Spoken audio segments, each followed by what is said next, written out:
Amen. Bonjour à tous. Je suis beaucoup encouragé. Bonne arrivée déjà aux frères. Voilà. Donc je suis beaucoup encouragé par ce que le Seigneur fait depuis le matin. Et vraiment, juste dire que soyons vraiment vigilants en fait. Voilà. Parce que nous sommes dans les temps de la fin, comme disait la sœur. La semaine passée, on a commencé avec un thème, par grâce du Seigneur.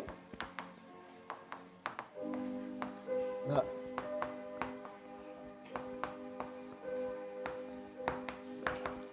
Nous avons commencé à parler de la séduction. Et quand j'écoute le songe de la sœur, en fait, moi-même je suis interpellé. Parce que je me dis, en fait, la séduction arrive à un degré, un point où même, en fait, la Bible dit que même les élus, même ceux qui sont, comment on appelle ça, touchés, sauvés par le Seigneur, sont séduits en fait. C'est terrible. Et ce songe m'interpelle et m'amène encore à réaliser que c'est important de parler de ces choses. Je disais la semaine passée que on ne peut pas retourner dans le monde, on ne peut pas retourner dans le péché si on n'est pas séduit. Donc c'est comme un pont en fait pour retourner dans le monde, la séduction. C'est comme un pont que l'ennemi met dans ta vie comme ça pour te dire de quitter de la présence du Seigneur au péché en fait, aux ténèbres. Donc c'est important de comprendre la séduction. La semaine passée, on a pris un texte de base dans Genèse chapitre 3.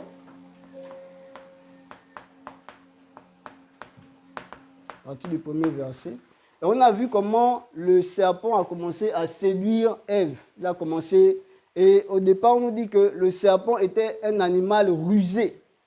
Donc, ce n'est pas n'importe qui, on comprenait déjà que ce n'est pas n'importe qui vient pour nous séduire.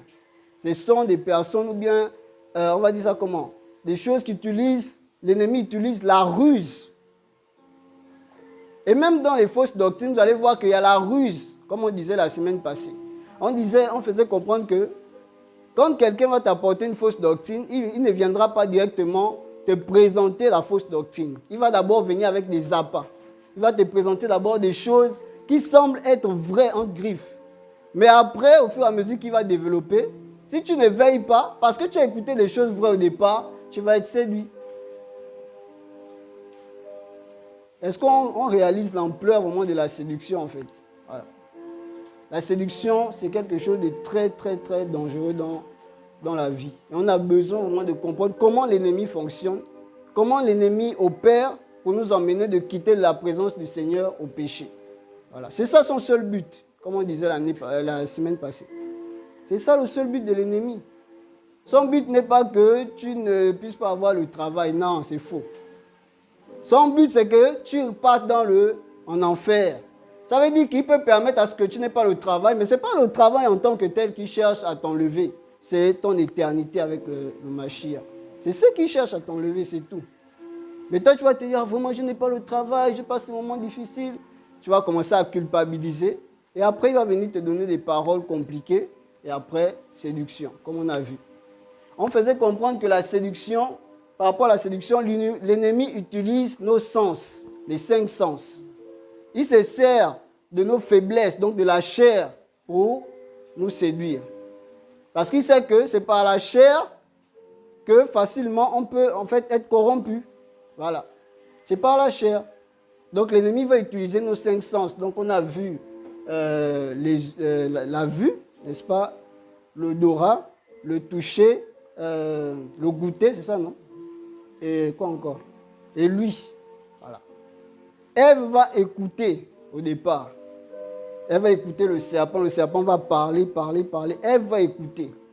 Au départ, on faisait comprendre que Ève n'avait pas, par rapport à la recommandation que le Seigneur avait donnée, Ève n'avait pas trop, elle ne prêtait pas trop d'importance à cet arbre parce que au départ, le Seigneur a dit cet arbre-là, ne touchez pas. Et Ève, ayant écouté cela, elle va commencer à se mettre en garde par rapport à cet arbre. Mais le serpent va venir. Il va susciter la convoitise dans la vie de Ève. Et Ève va commencer à apprécier l'arbre, c'est ce qu'on nous dit. Ève va commencer à voir cet arbre-là comme un arbre qui peut l'amener à prospérer. Mais c'est terrible. Ça veut dire que quand elle regardait l'arbre, au départ, elle n'était pas intéressée. Mais après que le serpent, avec sa ruse, ait parlé, elle va commencer à regarder l'arbre et elle va dire, mais oui, ça peut me permettre, en fait, ça peut me permettre de prospérer, en fait. Ça peut m'emmener à prospérer. Or, au départ, elle savait que cet arbre-là n'était pas bon parce que le Seigneur avait recommandé quelque chose d'important à ne pas faire par rapport à cet arbre, à ne pas toucher ce fruit. Donc, on voyait le processus de la séduction avec les 5 sens, comment l'ennemi travaille. Voilà. On voyait comment il va utiliser nos 5 sens, lui, la vue. Et après, la parole, on va nous dire que Ève va regarder. La Bible va nous dire que elle vit que le fruit était bon à manger, mais c'est terrible. Au départ, elle ne voyait pas que c'était bon à manger. Mais quand la séduction arrive, elle voit maintenant que le fruit est bon à manger. On voyait que manger ici, c'était quoi? La consommation, c'est quoi? Le péché. Voilà. Donc, le processus nous emmène à quoi? À la pratique du péché, simplement. Voilà. Donc, on va prendre un texte. Donc, on s'était arrêté...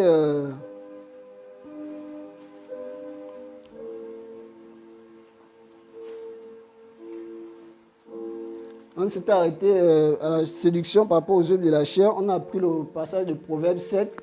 On a vu comment le jeune homme a été séduit. On va revenir sur ce passage parce qu'il y a des éléments importants aussi à comprendre. Donc, à la fin, on va revenir à ce passage-là.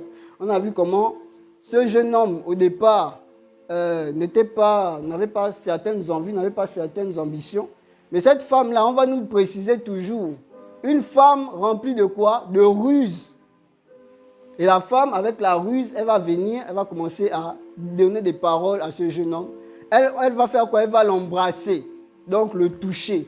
Elle va toucher le jeune homme.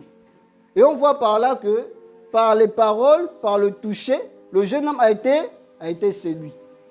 Et après, il est allé, voilà, dans la perdition avec cette femme. Et on nous dit qu'il a été entraîné comme un bouc qu'on amène où? À l'abattage. Comme un fou qu'on amène pour le lier. C'est terrible. Quand on parle de folie, ça veut dire que quelqu'un qui n'a pas une conscience stable.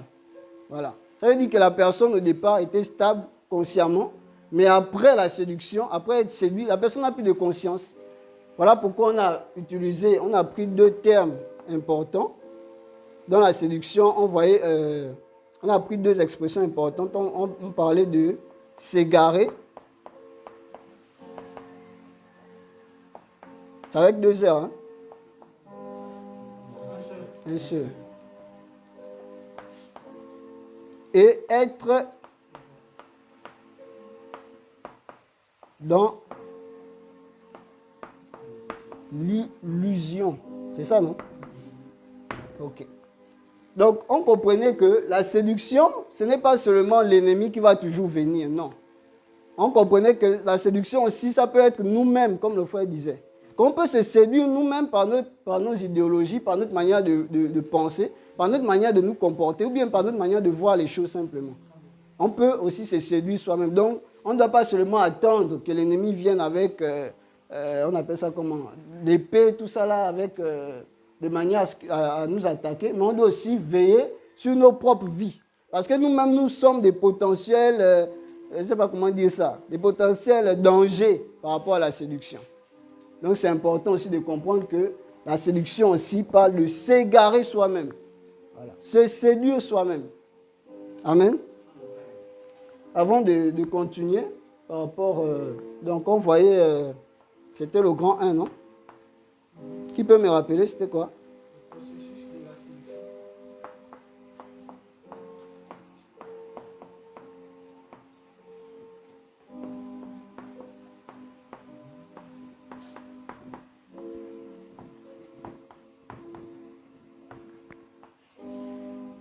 Donc, on voyait le passage de Proverbe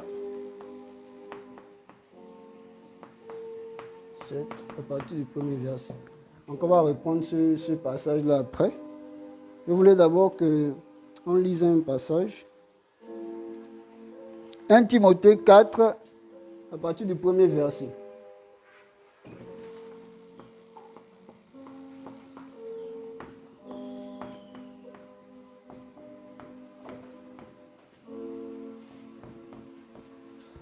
1 Timothée 4, à partir du premier verset. 1 Timothée 4, premier verset. Mais l'Esprit dit expressément que dans les derniers temps, certains s'éloigneront de la foi, s'attachant à des esprits trompeurs et à des doctrines de démons. Verset 2. Par l'hypocrisie de faux docteurs, ayant leur propre conscience marquée au fer, empêchant de se marier, ordonnant de s'abstenir d'aliments qu'Élohim a créés pour être pris avec action de grâce par les fidèles et par ceux qui ont connu précisément la vérité. Amen, tu peux t'arrêter là. Mais l'Esprit dit expressément que dans les derniers temps, certains s'éloigneront de la foi. La Bible nous dit que le but de la foi, c'est quoi? Le salut de nos âmes. Donc, la Bible nous fait comprendre ici que dans les derniers temps là, certains vont s'éloigner de la foi. Effectivement, c'est le songe que la sœur vient de partager, où on voit des personnes qui étaient avec le Seigneur, qui étaient dans la présence du Seigneur, vraiment tout allait bien, mais tout à coup, par la séduction, ces personnes vont commencer à sortir de la présence du Seigneur. Et elle-même, elle va dire que des anges, soi-disant des anges, sont venus pour déclarer des choses, pour vouloir la séduire en fait. Elle va discerner. Elle va comprendre que non, là, il y a un problème. Et là, ils vont repartir parce qu'ils vont comprendre que non, là, elle a compris que c'était une séduction. Et ici, on nous dit dans les derniers temps, beaucoup abandonneront la foi, s'attacheront à des esprits trompeurs et à des doctrines des démons. Beaucoup vont s'attacher à des doctrines compliquées. Et c'est ce qu'on est en train de voir. Donc, parce qu'on voit cela, parce qu'on voit comment ce processus-là est entamé déjà, parce qu'on voit combien les âmes sont en train d'être détruites, parce qu'on voit combien les vies, vraiment, c'est compliqué, sont en train d'aller de mal en pire, on doit, en fait, se mettre en tête que nous ne devons plus dormir, en fait. Nous ne devons plus blaguer. Parce que la séduction est déjà, l'ennemi a déjà entamé ça, en fait, dans ces derniers temps. Et le processus monte on va dire ça comment? Crescendo, c'est-à-dire qu'il augmente des stratégies. Et on voyait la dernière fois que la séduction, effectivement, comme le frère disait, a des subtilités. C'est-à-dire qu'il y a des choses qu'on peut ne pas se rendre compte, mais c'est la séduction. Et par la grâce du Seigneur, on va essayer d'énumérer quelques éléments pour comprendre comment la séduction peut aussi fonctionner par rapport à nos propres vies. Comment on peut se séduire nous-mêmes. Donc ici, on voit que les gens vont abandonner la foi pour s'attacher à des esprits trompeurs et à des doctrines de démons. Le Seigneur pouvait dire que je reviens comme un voleur, il dit comme un voleur, mais vous n'êtes pas comme les gens du monde qui dorment. Les gens du monde, eux, ils dorment, mais nous ne devons pas dormir, nous devons être éveillés. Parce que si tu dors, tu es dans l'illusion. Quand je parle de dormir, c'est dans le sens selon le monde en fait. Voilà. Si tu dors, tu es dans l'illusion, tu n'es pas conscient. Et là, quand le Seigneur revient, parce que tu es en train de dormir, tu n'es pas enlevé. Voilà. Par rapport à ce thème, juste préciser que durant la semaine, j'ai été beaucoup combattu, sincèrement. Et à un moment donné, il y avait comme un découragement que l'ennemi voulait créer en moi en fait. C'est comme s'il voulait, il y avait une pression qui me mettait par rapport à certaines choses pour que je lâche en fait. Et je ne comprenais pas au départ. Je dis, mais comment en une semaine comme ça, il y a que des problèmes comme ça autour de moi? Qu'est-ce qui ne va pas? Et là, le Seigneur va me faire comprendre que c'est parce que vous avez déclaré la guerre aussi à l'ennemi. Et l'ennemi, quand tu déclares la guerre à l'ennemi, il ne s'amuse pas. Mais le Seigneur va me dire de prendre courage parce que celui qui est en moi est plus puissant que celui qui est dans le monde. C'est-à-dire qu'il peut faire tout ce qu'il veut. Il peut essayer d'influencer, essayer d'impressionner. Mais je sais que celui qui est en moi est plus puissant que lui. Donc il peut tout faire. Il peut faire toutes les grimaces qu'il veut. Moi, je ne veux pas arrêter de partager ce que le Seigneur me demande de partager. Voilà. Parce que ça peut nous aider, nous tous. Même moi-même qui parle, ça va m'aider. Amen. Donc on va prendre un autre passage. Juge. Là, nous sommes toujours dans le processus. Juge 16. Quel verset?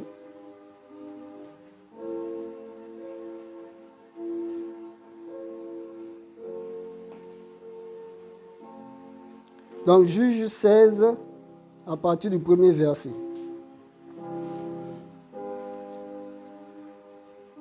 16, premier verset. Mm. Ok. Juge chapitre 16, à partir du verset 1, je vais lire. Or, Shimshon s'en alla à Gaza. Il y vit une femme prostituée et il entra chez elle. On dit aux gens de Gaza, Shimshon est venu ici. Ils l'entourèrent et se tinrent en embuscade toute la nuit à la porte de la ville. Ils restèrent tranquilles toute la nuit en disant, au point du jour, nous le tuerons. Verset 3. Shimshon demeura couché jusqu'au milieu de la nuit. Au milieu de la nuit, il se leva, saisit les battants des portes de la ville et les deux poteaux, les retira avec la barre, les mit sur ses épaules et les porta sur le sommet de la montagne qui est en face d'Hébron. Après cela, il aima une femme dans la vallée de Sorek et son nom était Délia. Les seigneurs des Philistins montèrent vers elle et lui dirent, séduis-le jusqu'à ce que tu saches Amen. de lui. Tu dois t'arrêter là. Tu peux relire le verset là. Verset 5. Mm. Les seigneurs des Philistins montèrent vers elle et lui dirent, séduis-le jusqu'à ce que tu saches de lui en quoi consiste sa grande force et comment pourrions-nous le vaincre. La suite. Nous le lierons pour l'humilier et nous te donnerons chacun 1100 cycles d'argent. Amen. Amen. Donc, les Philistins vont voir cette femme, Delilah. Ils vont dire à Delilah, parce qu'ils ont, comment on appelle ça, au départ on nous dit que Shimshon va regarder Delilah et il va faire quoi? L'aimer, hein, c'est ça, non? Il va l'aimer, donc il y a déjà la vue, donc le sens déjà. Donc il y a la vue, il va voir cette femme, il va voir qu'elle est belle. Il ne va même plus discerner que, mais est-ce qu'elle est, voilà, c'est une fille du royaume ou bien, voilà. Il va directement être attiré par elle, il va être séduit par Delilah. Et les Philistins, sachant cela, vont venir voir Delilah pour dire vers elle et lui dire, séduis-le. Et c'est terrible. Parce qu'ils savaient que si tu réussis à séduire Shimshon, sa force va disparaître. Et on pourra le vaincre. Parce que tant qu'il n'est pas séduit, on ne peut pas le vaincre. Amen.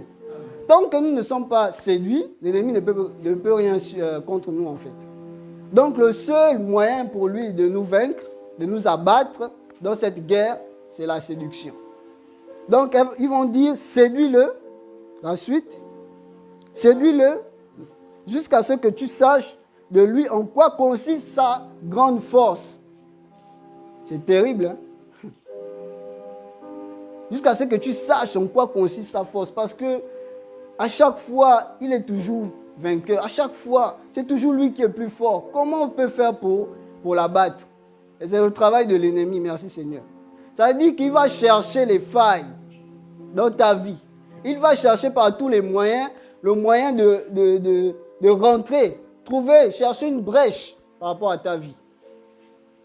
Et on va lui dire de séduire cet homme afin de savoir voilà, où se trouve sa force pour qu'il puisse devenir faible et on puisse vaincre cet homme. La suite.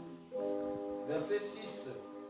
La Bible dit, Delilah dit à Shimshon, dis-moi, s'il te plaît, en quoi consiste ta grande force et avec quoi il faudrait te lier pour t'abattre. Verset 7. Shimshon lui répondit, si on me liait avec cette corde neuve qui ne soit pas encore sèche, je deviendrai faible et je serai comme un être humain. Verset 8. Les seigneurs des Philistins emmenèrent à Delilah cette corde fraîche qui n'était pas encore sèche. Elle le lia. Or, il y avait chez elle, dans une chambre, des gens qui se tenaient en embuscade. Elle lui dit, les Philistins sont sur toi, Shimshon. Alors il rompit les cordes comme se romprait un cordon d'étoupe dès qu'il sent le feu. Et le secret de sa force ne fut pas connu. Verset 10. Et Delilah dit à Shimshon, voici, tu t'es moqué de moi, car tu m'as dit des mensonges. S'il te plaît, déclare-moi maintenant avec quoi il faut te lier. Il lui répondit, si on me liait si on me liait avec des cordes neuves, dont on ne se serait jamais servi pour un quelconque ouvrage, je deviendrais faible et je serais comme un être humain. Delilah prit des cordes neuves avec lesquelles elle le lia. Puis elle lui dit, les Philistins sont sur toi, Shimshon. Or des hommes se tenaient en embuscade dans la chambre. Et il les rompit de dessus ses bras comme un fil. Puis Delilah dit à Shimshon, tu t'es moqué de moi jusqu'ici, tu m'as dit des mensonges. Déclare-moi avec quoi il faut te lier. Il lui dit, tu n'as qu'à tresser les 7 tresses de ma tête avec la laine du tissu. Et elle les fixa par la cheville. Puis elle dit, les Philistins sont sur toi, Shimshon. Alors il se réveilla de son sommeil et il retira la chaîne du tissu. Verset 15.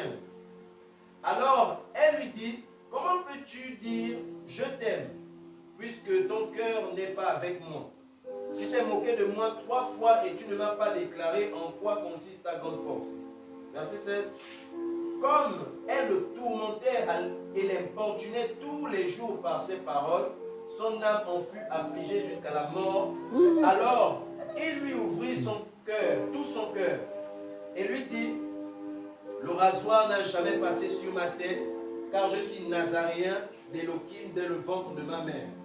Si j'étais rasé, ma force partirait, je deviendrais faible et je serais comme tout humain. Amen. Amen. Ici, on remarque quoi? Qui a compris quelque chose ici, dans ce verset?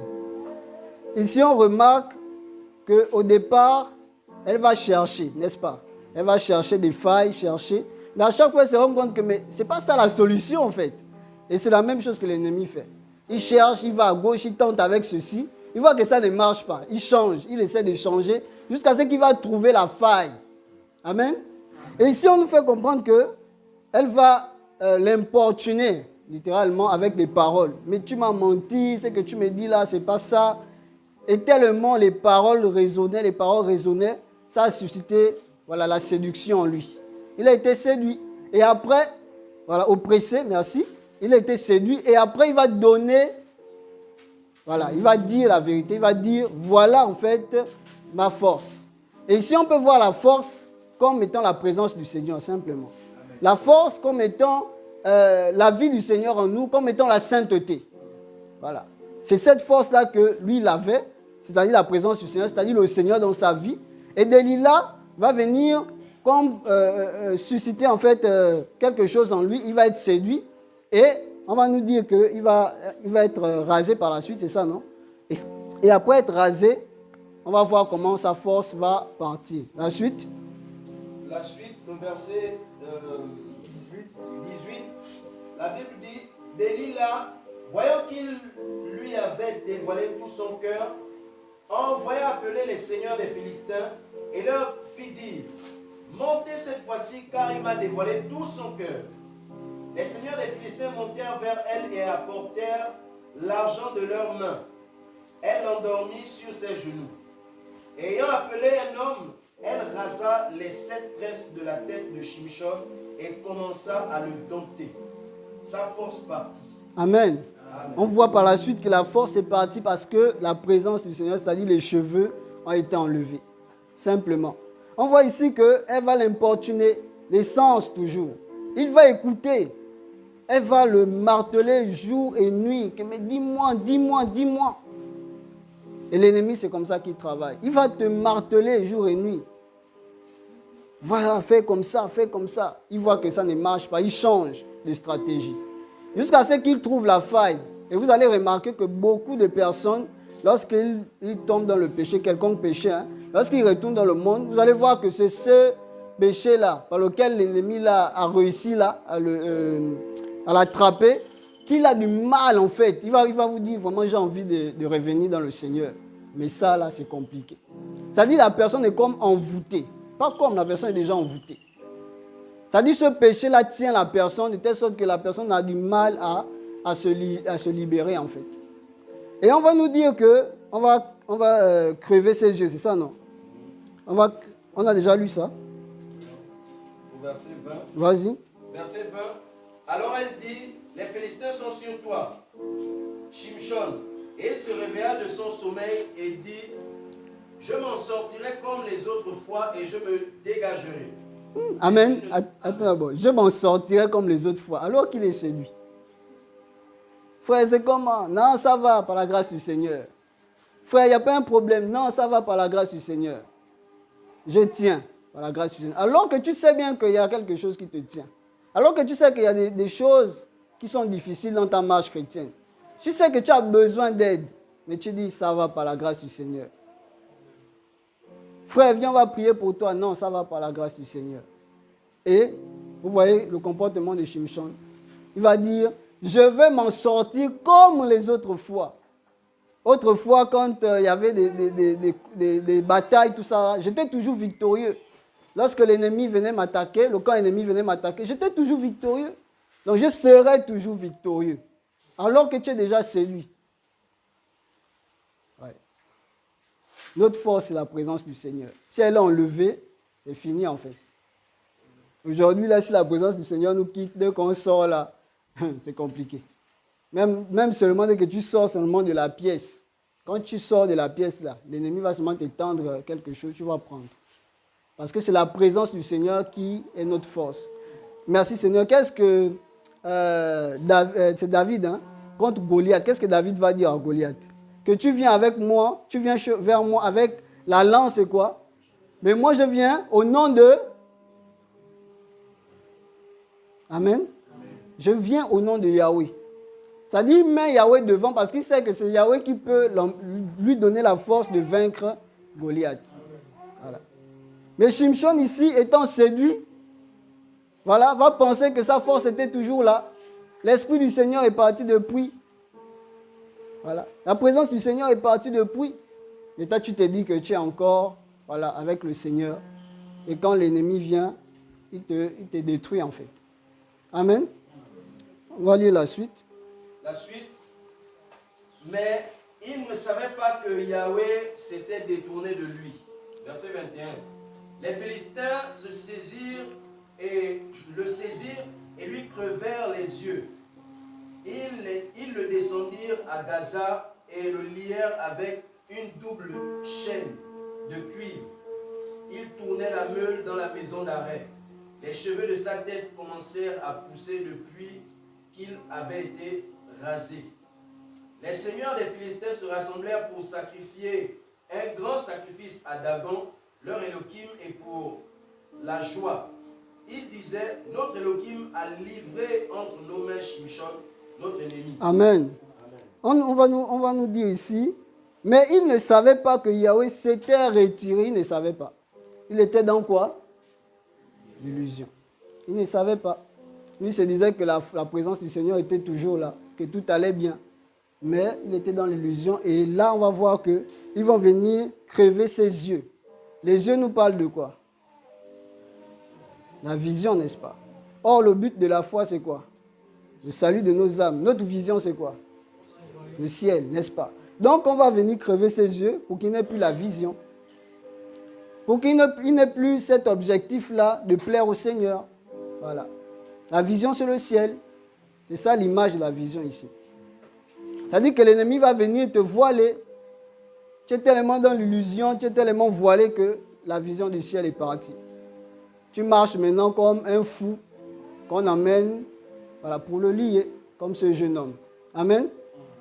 Et ici, vraiment, c'est une histoire vraiment très parlante par rapport à la séduction. On voit effectivement au départ que ces hommes vont dire à Delilah, séduis-le. Si tu réussis à le séduire, nous allons te donner des cycles d'argent et tout. Et cette femme va venir importuner, elle va, on appelle ça comment, susciter, merci Seigneur, l'essence de Shimshon. Et par ces sens-là, ne veillant pas, ne discernant pas, va être séduit. Amen. Donc dans le processus de la séduction, on a besoin de comprendre en fait ces principes. Comment l'ennemi fonctionne. Comment l'ennemi fait pour nous emmener à être dans l'illusion. Comment l'ennemi fait. On a besoin de comprendre ça. Et cette histoire nous parle vraiment, est vraiment parlante par rapport à ce processus-là. on voit comment Samson va perdre sa force, va perdre la présence du Seigneur. Voilà. Tous ceux qui sont retournés dans le monde ont perdu la présence du Seigneur. Voilà.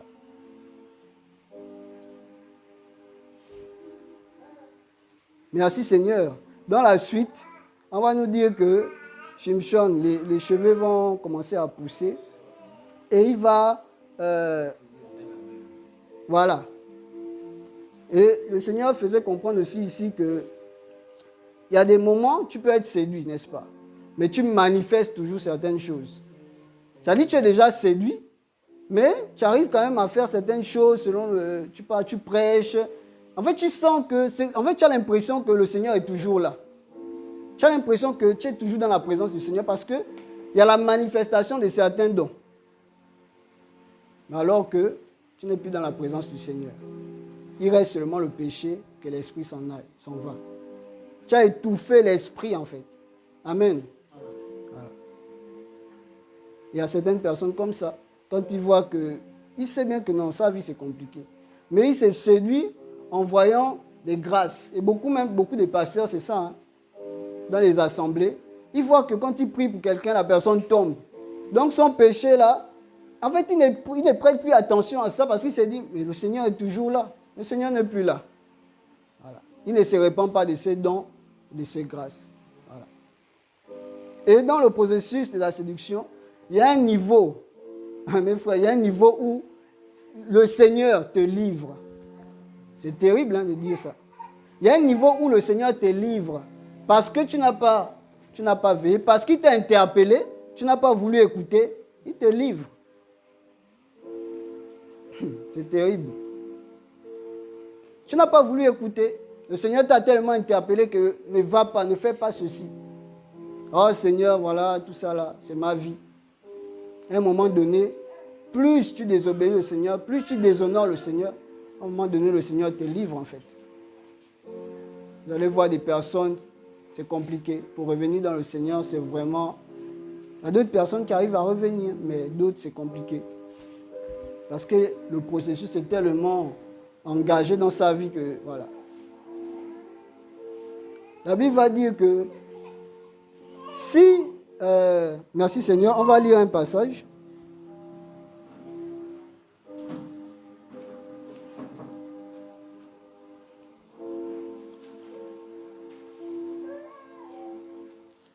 Je pense que c'est 1 Samuel. Hein.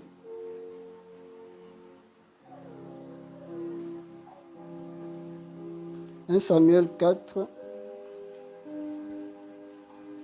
On va vérifier.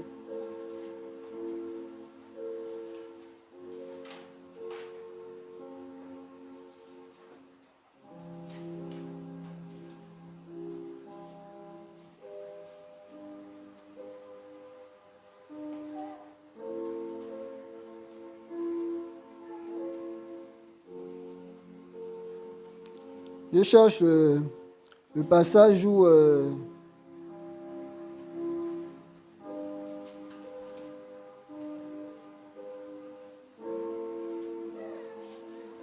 Élie va interpeller ses enfants par rapport aux désordres qu'il faisait en fait.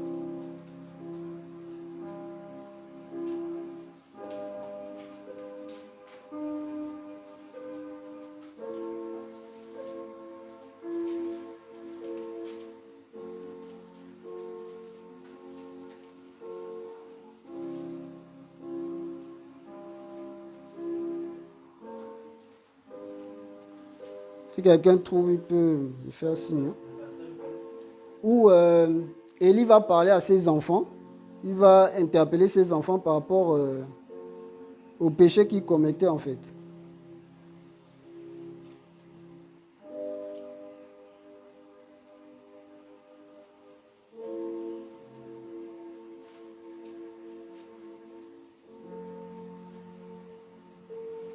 Je pense que c'est dans 1 Samuel. 2, hein? D'accord. Ok, on peut lire ça.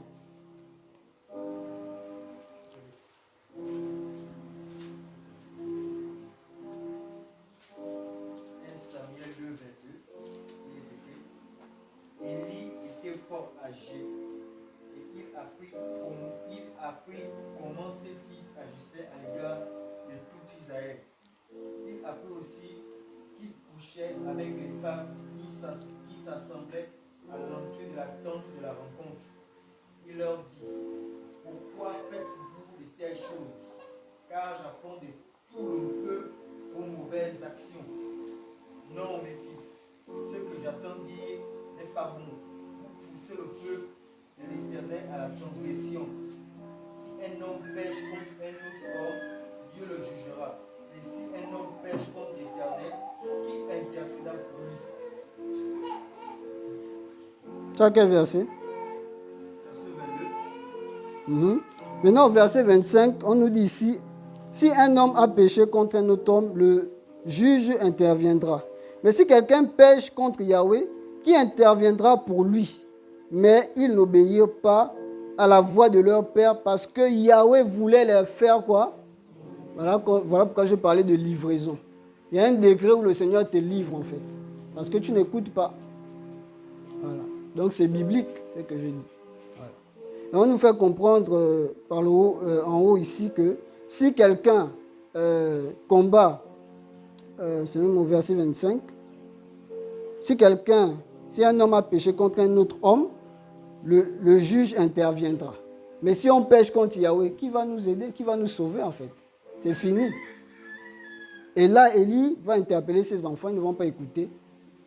Parce que le Seigneur avait décidé de livrer les fils d'Élie. C'est terrible. Hein? Donc on a besoin vraiment de comprendre ces choses pour veiller en fait. Veiller sur nos vies, veiller sur la manière dont nous nous comportons. Veiller lorsque le Seigneur nous interpelle par rapport à certaines choses. Parce que le processus de la séduction est entamé. Voilà. Et l'ennemi, la Bible nous dit qu'il rôde comme un lion rougissant, cherchant qui va dévorer. Voilà. Il est en train de rôder autour de ta vie, autour de ma vie. Mais on doit comprendre ces choses pour ne pas tomber dans la séduction, dans ces pièges. Parce qu'il y a beaucoup de pièges que l'ennemi met. Voilà. Pour nous faire tomber, pour nous emmener à abandonner la foi. Voilà. Pour nous faire retourner en fait à nos vomis.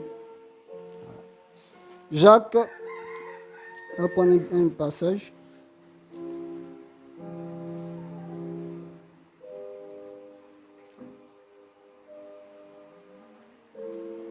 Jacques 1, 14 à 15.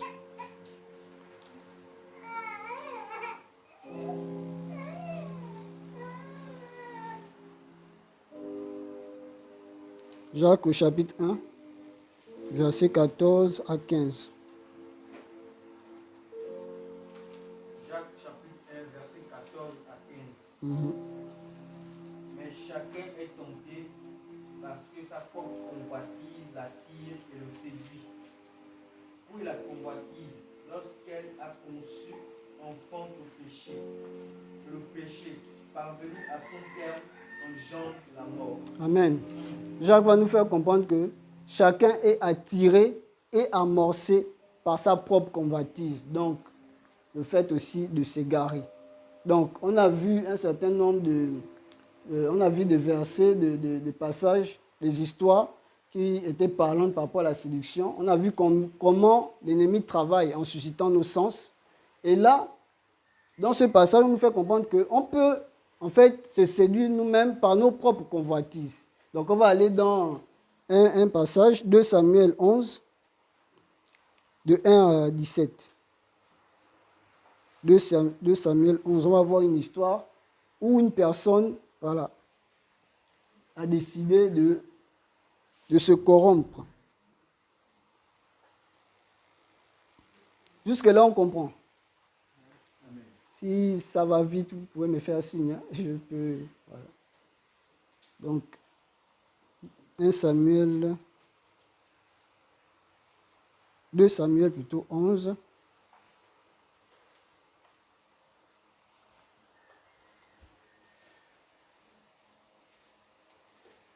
Toujours pour nous permettre de mieux comprendre encore comment ça fonctionne, comment ce processus-là, en fait, voilà, agit. Donc, 2 Samuel 11, à partir du premier verset.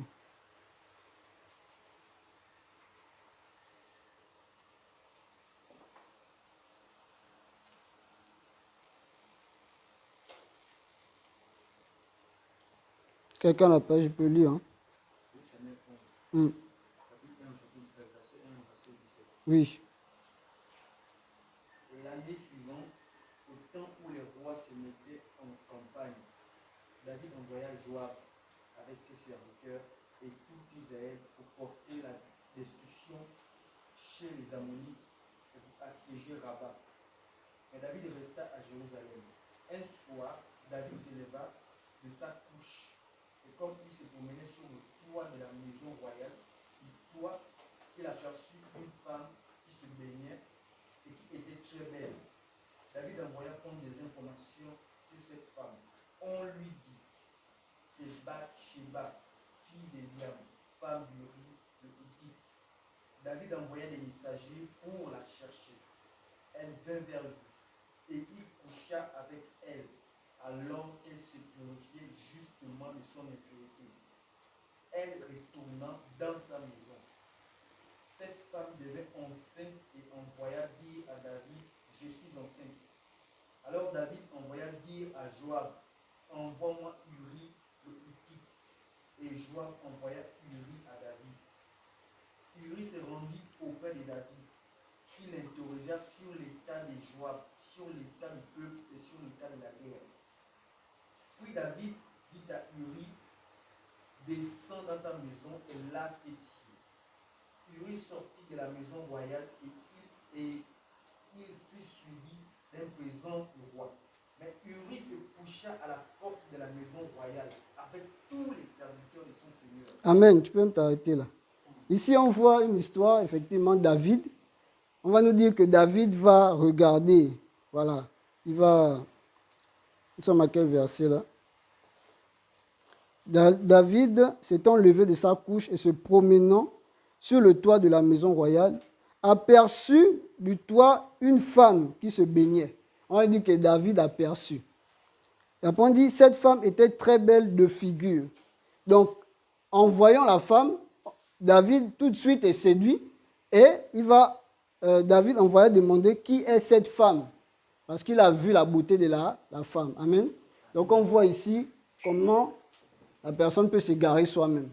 C'est-à-dire la personne a regardé quelque chose, la personne a eu une convoitise, comme on l'a vu au départ, que chacun a tiré et amorcé par sa propre convoitise. Ça veut dire que nous-mêmes aussi, on peut susciter des convoitises en nous par rapport à ce qu'on regarde.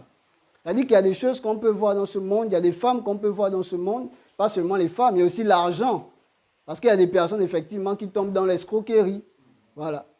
Lorsqu'ils voient beaucoup d'argent, bien, ils sentent ce désir-là d'avoir de l'argent. Ils vont commencer à regarder, ils vont commencer à écouter. Et en regardant, ils vont être séduits. Et comme on a vu avec ce jeune homme qui a été séduit par la femme étrangère, et beaucoup sont séduits comme ça. Ils vont voir une belle femme. Personne ne t'a dit d'aller vers, hein. Toi-même, au-dedans de toi, ah vraiment, la femme là, elle est belle, hein. Il faut quand même que je puisse aller prendre le numéro. Chrétien. Pourquoi? Parce que tu as été amorcé, attiré par ta propre convoitise. Et la convoitise étant conçue, elle enfante quoi? Le péché. Voilà. Tu as regardé, tu as vu que c'était beau, comme Ève va regarder le fruit. Elle va regarder, elle va dire, waouh, mais cet arbre-là peut me faire prospérer. Parce qu'elle était déjà dans l'illusion. Et quand tu regardes comme ça, effectivement, tu es séduit, tu es dans l'illusion. Mais en fait, la parole même que tu connais là, en fait, c'est comme si ça n'existait plus en toi. Tu es maintenant comme, merci Seigneur, comme un bouc qu'on amène pour l'abattre. Comme un fou qu'on amène pour le lier. On t'emmène seulement comme ça et tu pars. Tu n'es plus conscient des réalités spirituelles. Tu n'es plus conscient de la parole, voilà, que le Seigneur t'a donnée. Tu n'es plus conscient des promesses du Seigneur. Le Seigneur t'a promis l'éternité. Mais parce que tu as vu quelque chose de beau, une belle chose plutôt, tu as vu une belle chose dans ce monde, ou bien tu as vu une belle personne, à cause de cette belle chose, cette belle personne, toi-même tu es amorcé par ta convoitise, tu ne veilles pas et tu tombes dans la séduction. Le Seigneur peut t'interpeller même que là où tu vas, ce n'est pas bon. Mais parce que tu es amorcé, merci Seigneur, tu es amorcé, tu y vas. Tu n'écoutes plus, tu es dans l'illusion. Tu n'écoutes plus le Seigneur. Tu n'écoutes même plus les frères et les sœurs. Le Seigneur t'interpelle.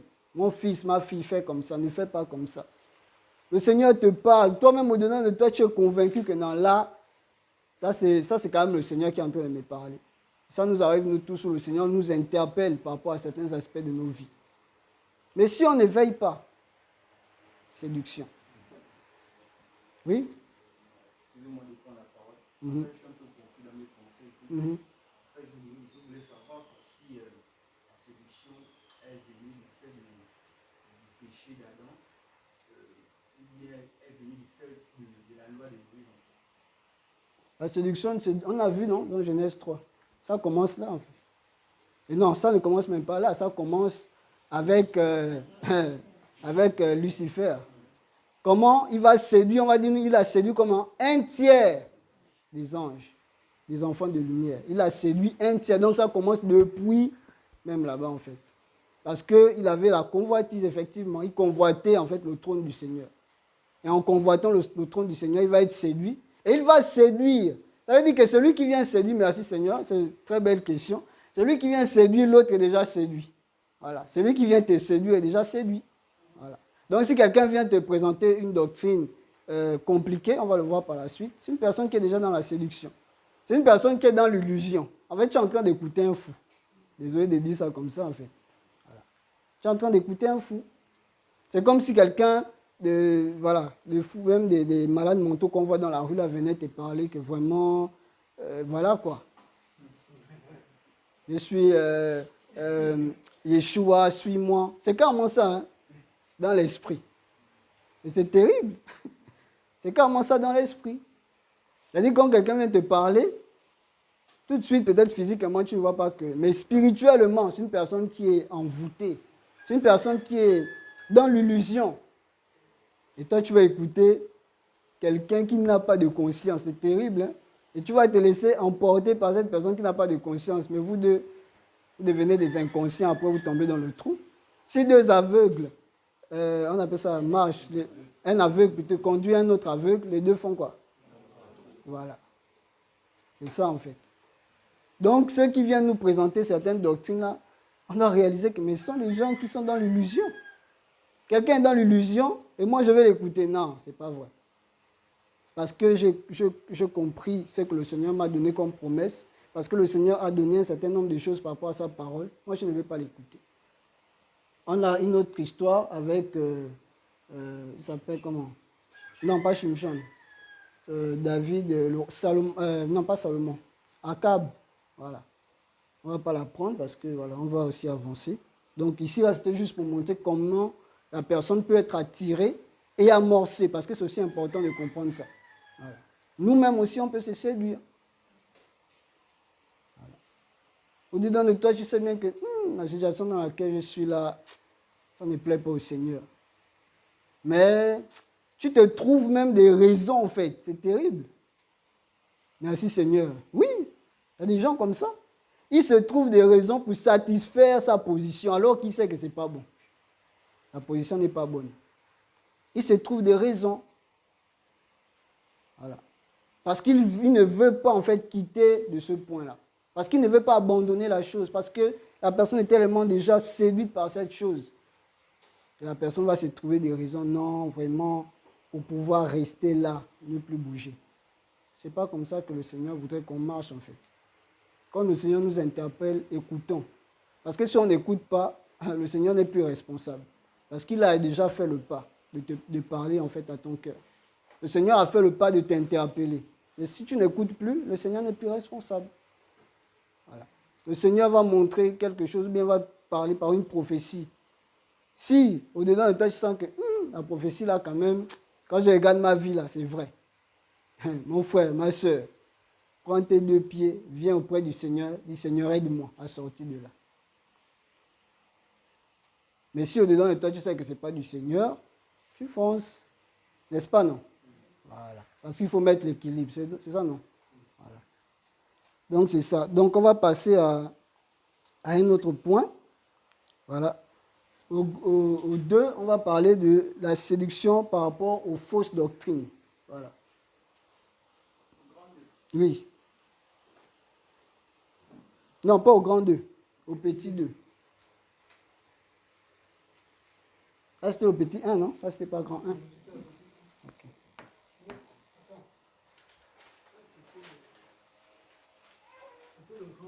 C'est le grand 1. Donc, il y a un petit 1.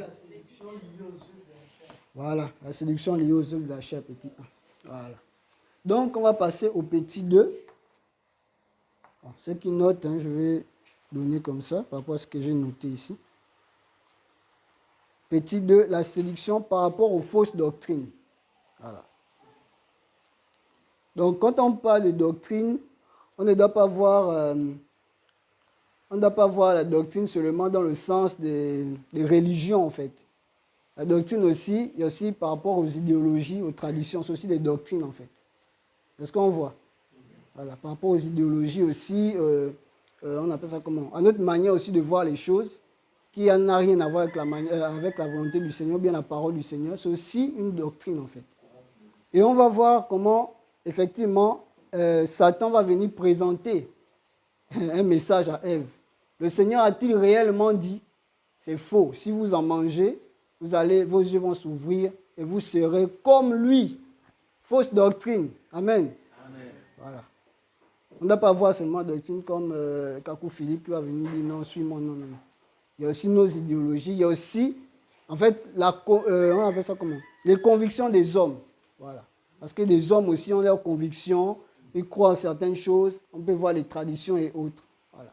Amen. Amen. Donc on va prendre 1 Timothée 4, à partir du premier verset.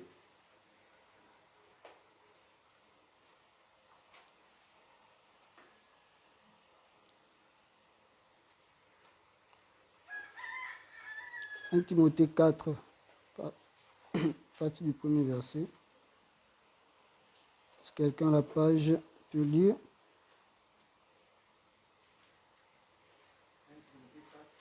À partir du premier verset. Mais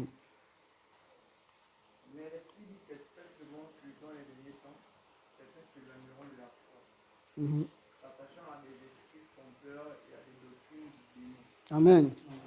C'est ce qu'on a lu au départ. Donc, dans les derniers temps, certains abandonneront, s'éloigneront de la foi, s'attachant à des esprits trompeurs et à des doctrines des démons. Que ce soit les traditions, que ce soit les fausses religions, tout ça c'est inspiré des démons.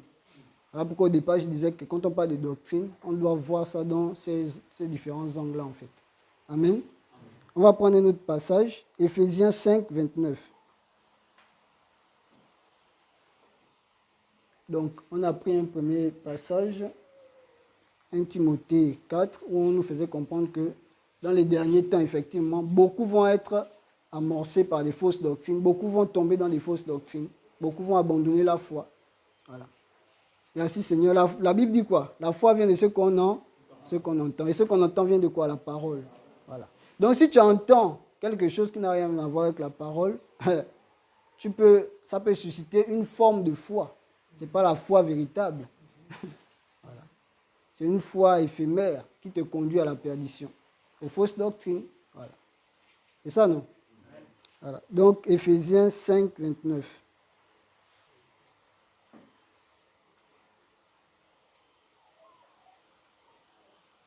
Éphésiens 5, 29. Jamais personne en effet n'a haï sa propre chair, mais il la nourrit et en prend soin comme le Christ le fait pour l'Église. Vas-y, continue. Parce que nous sommes membres de son corps. C'est pourquoi l'homme quittera son père et sa mère pour s'attacher à sa femme, et les deux deviendront une seule chair. Non, c'est bon. Ici, on nous dit qu'au verset 29, car personne n'a jamais haï sa propre chair, mais il la nourrit et la chérit d'un tendre amour, comme le Seigneur l'a fait pour l'Assemblée. Ici, le Seigneur, on sait tous que le Seigneur, en fait, est mort à la croix pour nous. Le Seigneur a payé le prix pour, on va dire ça comment? Pour prendre sur lui, en fait, nos péchés. Le Seigneur a payé le prix pour prendre sur sa chair, subir sur sa chair, en fait, on va dire ça comment? Le péché de l'humanité. C'est ça, non? Donc, quand on parle de la séduction ici, on va le voir par la suite. On va voir comment, en fait, celui qui est venu mourir pour nous a été tenté aussi. On va voir comment il s'est comporté. N'est-ce pas, non? Voilà. Donc, on va prendre un autre verset. Colossiens 2, 4.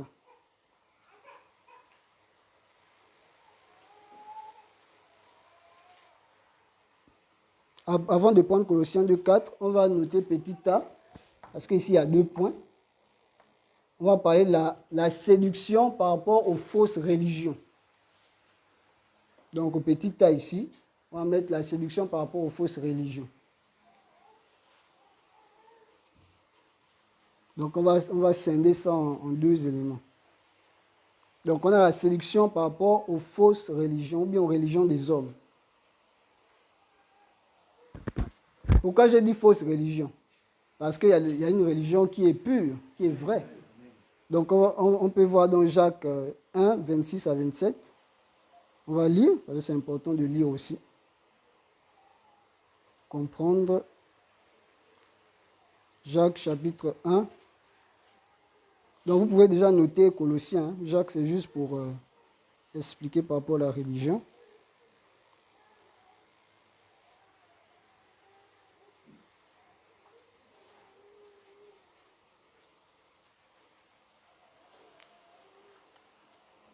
C'est bon?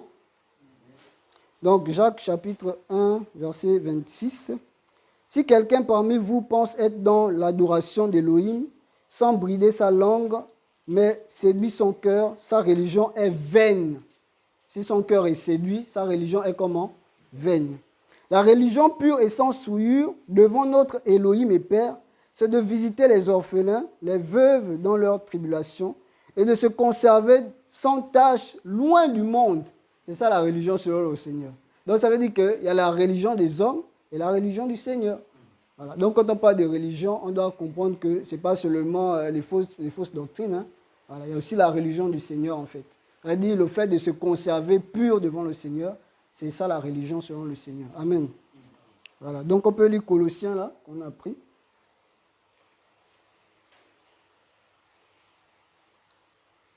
Colossiens 2, du premier verset au verset 4.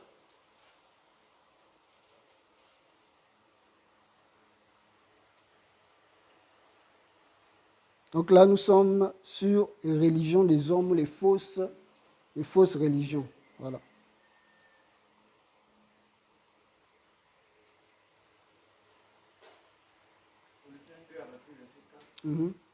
Or, je dis cela afin que personne ne vous trompe par des discours persuasifs, conduisant les autres à l'erreur. Car si je suis absent de corps, néanmoins je suis avec vous en esprit, me réjouissant et voyant votre ordre et la fermeté de votre foi que vous avez en Mashiach. Ainsi comme vous avez reçu Mashiach, Yahushua, le Seigneur, marchez en lui, étant enraciné et édifié en lui et affermi dans la foi, tel qu'on vous l'a enseigné abondant en elle avec action de grâce. Prenez garde que personne ne fasse de vous sa foi par le moyen de la philosophie et d'une vaine tromperie, selon la tradition des humains, selon les rudiments du monde et non selon Mashiach. Au verset 4, on nous dit « Or, je dis cela afin que personne ne vous trompe par des discours persuasifs, conduisant les autres à l'erreur. » Donc, il va parler ici des discours persuasifs.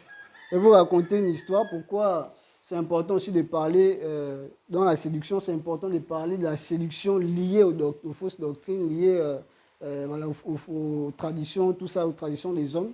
C'est important, pourquoi? Parce que, voilà, dans ce monde, la Bible va nous dire que, quand on a lu dans 1 Timothée 4, là, on dit que dans les derniers temps, beaucoup vont s'attacher à des esprits trompeurs et à des doctrines. C'est-à-dire des esprits trompeurs et à des doctrines des démons. Donc c'est important de comprendre ça parce que dans ces derniers temps, beaucoup viennent avec des doctrines. Mais est-ce que ces doctrines-là sont du Seigneur? Selon la parole, on examine. Si on voit que ce n'est pas du Seigneur, on fait comment? On rejette. Je vais vous raconter une histoire que j'ai vécue récemment. il y a des personnes, en fait, il y a un jeune qui est venu chez moi, et il va commencer à me parler de Kakou Philippe. Il va commencer à me parler de Kakou Philippe. Il arrive au Gabon et tout, il me donne le prospectus. Et c'est comme ça que je vais regarder ce jeune homme. Bon, moi, j'étais triste, hein, parce que c'est un jeune et je te dis, comment les gens peuvent être égarés comme ça, en fait. Voilà. Comme on disait, l'illusion. C'est-à-dire, lui, il est convaincu que ce qu'il est en train de t'apporter là, c'est la vérité. Et ce jeune va parler, je vais écouter, observer. Et après, je vais répondre en prenant la parole, effectivement. Je dis, la parole dit ceci, la parole dit cela. Et ce jeune homme, en fait, n'a pas des arguments, je vous assure. Il n'a pas d'arguments pour, on va faire ça comment? Pour contrer ce que je dis, en fait. Il n'a pas d'arguments. Et ce qui m'étonne, c'est qu'il me dit, non, je vais d'abord aller lire. En fait, il ne cherche même pas à comprendre ce que je suis en train de dire. C'est-à-dire, il n'arrive même pas à prouver que ce que j'ai dit est faux. Mais lui, dans sa tête, il sait seulement qu'il est dans la vérité. C'est terrible, hein? Est-ce qu'on voit? Lui, il sait qu'il est dans la vérité, tellement dans l'illusion. Pourtant, on apporte la vérité. Pourtant, il n'arrive même pas en fait à dire que mais ça c'est faux en fait. Il n'arrive pas parce qu'il n'a pas la connaissance. Il ne sait pas comment contrer en fait. Au lieu même de se poser la question que mais ce qu'il dit là, il me dit simplement, je vais aller, en tout cas je vais aller lire dans mon ton numéro tout ça là. C'est-à-dire lui il est convaincu que peu importe tout ce que tu vas dire là, il est dans la vérité. Et je vais dire à ce jeune homme-là, je vais dire, tu sais en fait, ce dont tu crois là, si c'est on appelle ça comment? Si c'est la vérité, tu seras sauvé, n'est-ce pas? Il me dit oui. Si moi ce que je crois c'est la vérité, je serai sauvé, n'est-ce pas? Il me dit oui. Je dis, si en réalité, ce que tu crois là, ce n'est pas la vérité, ou ce que je crois ce n'est pas la vérité, qu'est-ce qui va nous arriver? Non, on sera perdu. Donc je lui ai dit, avant de suivre une religion ou bien avant de suivre quoi que ce soit, réfléchis d'abord. Essaie de calculer la dépense. Parce que si ce que tu suis, même nous qui sommes ici, hein, si ce qu'on suit n'est pas vrai, on n'est pas convaincu que ce qu'on suit c'est la vérité, ou encore, si ce qu'on suit, on sait que c'est la vérité ce qu'on suit, mais si, je dirais, si ce n'était pas la vérité, on devait être perdu, n'est-ce pas? Et j'ai dit ça à ce jeune homme, vraiment, j'étais touché, j'étais vraiment triste en fait.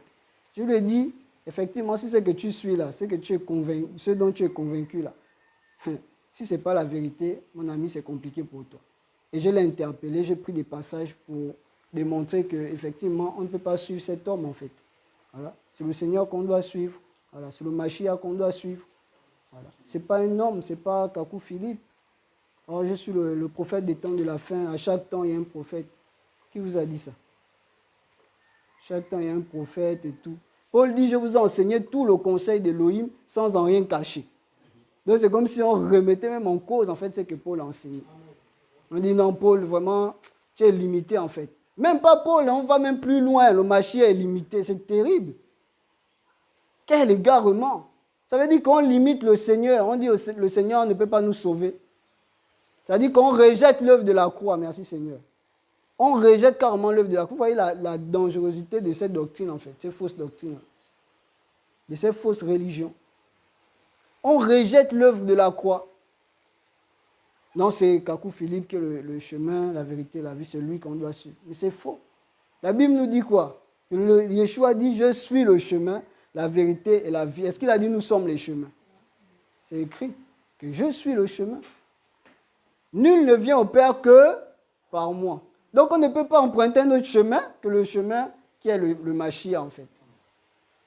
Si on emprunte un autre chemin, on est égaré automatiquement. Et ce jeune est parti et j'étais là triste et je disais Seigneur, vraiment souviens-toi de lui. Et par la suite, je vous assure, c'est terrible, on a besoin vraiment de comprendre ça. Par la suite, 2 jours après, un autre vient. Ce n'est plus Kakou Philippe, c'est maintenant témoin de Jéhovah. Est-ce que vous réalisez? Et c'est important vraiment de connaître la parole et de rester attaché au Seigneur. Kakou Philippe est venu, 2 jours après, c'est maintenant témoin de Jéhovah. Oh, mais vraiment, ici, quand je passe souvent, c'est fermé. Non, parfois on est à l'école et tout ça. Oh, je cherchais à rencontrer les propriétaires de cette maison. Il était avec un jeune. Il commence à déballer. Oh non, est-ce que... Je lui ai dit déjà au départ que je sais en fait ce dont vous parlez en fait. Je sais je connais la doctrine en fait que vous prêchez.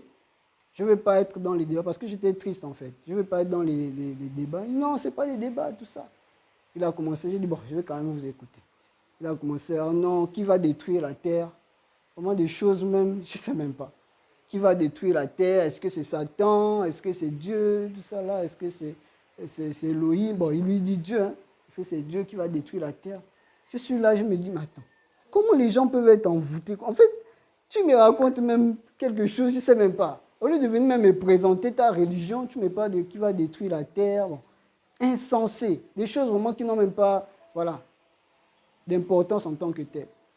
Et il va parler, et c'est là où je vais répondre. Je dis, voilà ce que je pensais que la parole dit. Il va dire, oui, effectivement, on pense la même chose. Je dis, moi je ne pense pas comme vous. Hein. Je sais qu'il y a des choses que vous prêchez qui ne sont pas correctes. Et là, je vais commencer à prêcher l'évangile. Je vais commencer à présenter, comment on appelle ça, le péché, le fait de vivre dans le péché, c'est pas biblique. Parce qu'eux, ils disent que l'enfer n'existe pas. C'est-à-dire, après la mort, on est comme dans le néant, comme ça. Et c'est là où je veux parler, le Seigneur va me pousser à parler vraiment en présentant les faits de manière pratique. Je veux dire, par exemple, nous tous, nous sommes conscients qu'on est pécheurs du fait d'Adam et Ève. C'est que Adam et Ève a eu à commettre et tout ça. Il va me dire oui.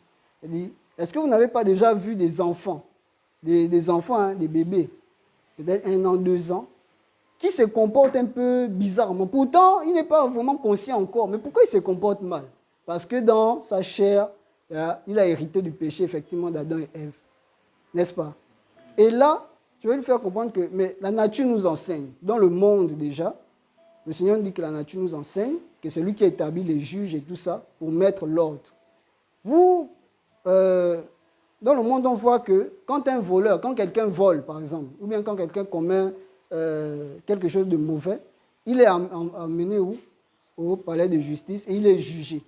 Est-ce que vous êtes sûr que l'Élohim qui nous demande de faire ceci et de ne pas faire cela, vous êtes sûr que lui ne va pas aussi, on ne sera pas passible de jugement?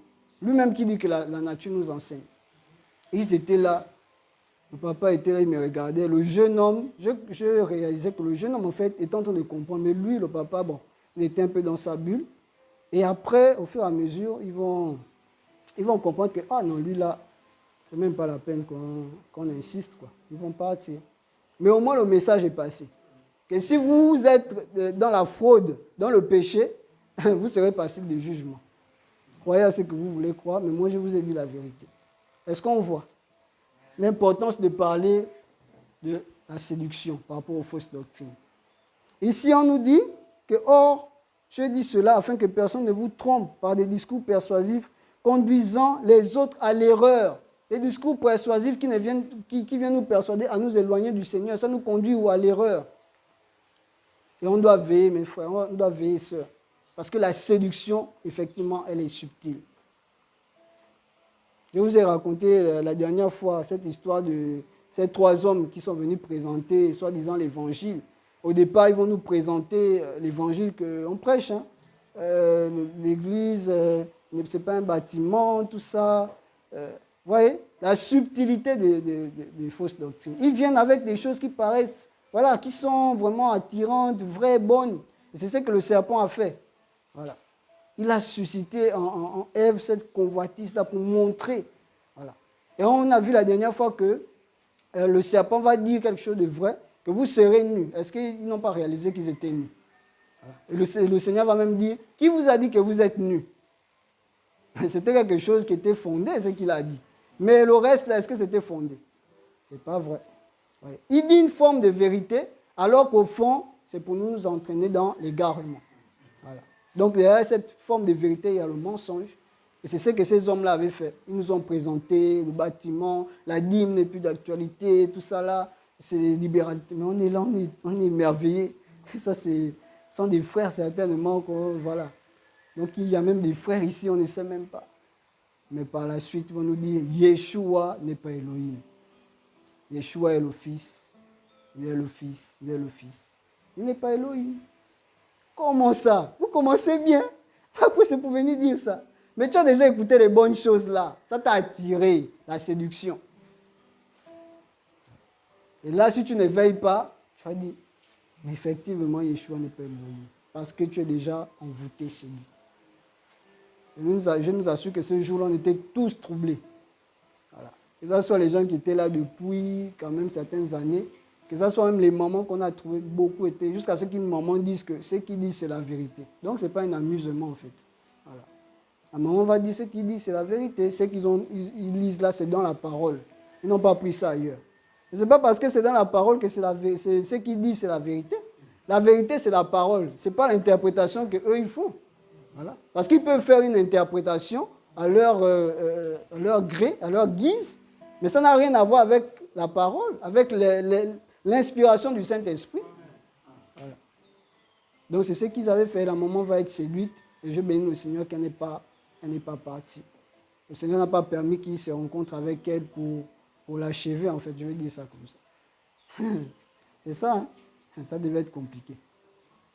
Donc c'est important de parler de ces choses, de comprendre que dans ces derniers temps, effectivement, les gens viendront avec des fausses doctrines, avec des doctrines qui vont nous éloigner du Seigneur, qui vont nous faire douter du Seigneur, voilà, qui vont susciter le doute en nous, qui vont susciter la convoitise en nous. Des doctrines qui n'ont rien à voir avec la parole. L'évangile de prospérité. Voilà. Oh non, vraiment, prospérer à tous égards, tout ça là. Venir te marteler, prospérer, il va te prendre les versets, là on parle de prospérer. Or, la véritable prospérité, ce n'est pas les biens matériels. Voilà. La véritable prospérité, c'est d'abord le fait de connaître le Seigneur. Parce que le Seigneur, c'est l'homme parfait. C'est le cadeau. Notre cadeau, c'est Yeshua. Voilà. La véritable prospérité, c'est le Seigneur. Parce que la Bible nous dit que l'or et l'argent l'appartiennent. Voilà. Donc c'est lui qui a tout créé, c'est lui qu'on doit adorer en fait. Voilà. Je ne vais pas croire en une prospérité éphémère, parce que ce n'est pas vrai, parce que la parole me parle de la véritable prospérité. Voilà. Est-ce qu'on voit? Amen. Donc on va lire un autre verset. 2 Pierre 2, 1 à 2. Donc c'est important de comprendre effectivement le processus aussi de la séduction dans le cadre des fausses doctrines. C'est important. Parce que de plus en plus, des doctrines, des fausses doctrines, les démons vont inspirer des doctrines des démons, des fausses religions. Les démons vont inspirer des hommes, des fausses religions. Vous allez voir que la plupart des soi-disant prophètes des temps de la fin qui se présentent là, s'ils vous expliquent comment c'est arrivé, la plupart vont vous dire qu'ils ont été visités par un ange. Voilà. Si un ange arrive, voilà.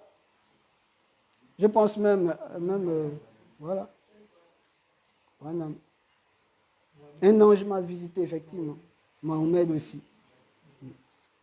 La plupart, ce sont des démons. Par exemple, on disait que, au départ, on dit les doctrines des démons. Ça veut dire que l'homme, de manière naturelle, d'abord, c'est vrai qu'on croit à certaines choses, mais tout ça.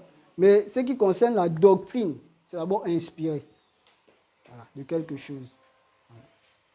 L'homme n'est pas né avec les fausses doctrines. Adam et Ève ne sont pas venus avec des fausses doctrines. C'est d'abord inspiré. Satan a d'abord trompé. Et là, ils ont été séduits. Amen. Amen. Donc, on va lire 2 Pierre 2, 1 à 2. 2 Pierre 2, 1 à 2. Mm-hmm. Mais il y a eu aussi de faux prophètes parmi le peuple, comme il y aura aussi parmi vous de faux docteurs, qui introduiront secrètement des sectes de perdition en réuniant le Seigneur qui les a achetés et amenant sur eux-mêmes une perdition soudaine. Et beaucoup suivront leur perdition. Et à cause de la voix de la vérité sera blasphémée. Amen. Est-ce que vous regardez ce qu'il dit ici? Il dit, mais il y a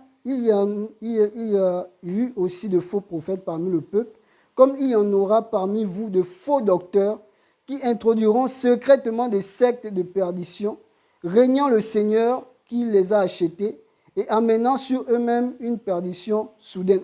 Ils vont dire régnant le Seigneur qui les a achetés. Et on a vu ça. Le Seigneur est mort à la croix pour nous. Mais après, on va régner le Seigneur par nos doctrines, par nos idéologies. Voilà. On règne le Seigneur. C'est-à-dire qu'on limite le Seigneur. Le Seigneur n'est plus capable de nous sauver. C'est maintenant un ange ou bien un démon ou bien un homme qui peut nous sauver. On règne le Seigneur. Et c'est une réalité dans ces derniers temps, en fait. De plus en plus, les gens vont être séduits. De plus en plus, et la Bible va nous dire que jusqu'à ce qu'ils puissent même séduire les élus. C'est terrible. Ça veut dire que nous aussi, on doit veiller, en fait. Voilà. On doit même d'autant plus veiller, encore même que les autres, parce qu'on a avisé. Et l'ennemi, sachant qu'on a avisé, les autres là, ils savent que ce sera facile de les avoir. Mais nous, parce qu'on a avisé, il va vraiment mettre le paquet sur nous, s'acharner vraiment sur nous. Donc on doit d'autant plus veiller. Amen. Un autre verset, Matthieu 24, versets 24 à 26. Donc dans ces derniers temps, effectivement, des fausses doctrines, voilà. Il y a des fausses doctrines, des fausses idéologies, des fausses pensées, des fausses religions qui n'ont rien à voir avec la parole de Yahweh. Voilà. Donc nous devons veiller à ne pas tomber là-dedans. Parce qu'on est averti. Voilà. Le Seigneur permet à ce qu'on soit averti pour ne pas tomber dans ces pièges. Ils viendront avec des belles paroles pour susciter quoi? Lui. Et lui, en écoutant, il faut être discernant. Attachons-nous au Seigneur, on va le voir après. Connaissons la parole, soyons dans la présence du Seigneur. Ça va nous aider à ne pas tomber dans le piège. Amen. Voilà. Donc, Matthieu 24, 24 à 26. Car il se lèvera de faux Mashiach et de faux prophètes. Et ils donneront de grands signes et des miracles pour égarer. S'il était possible, même les élus. Ah, Seigneur. Verset 25. Voici, je vous l'ai prédit. Si donc il vous dit, voici, il est dans le désert, n'y allez pas. Voici, il est dans les champs, ne croyez pas. Car comme l'éclair sort de l'Orient et brille jusqu'en Occident, il en sera de même de la parodie du Fils de Dieu.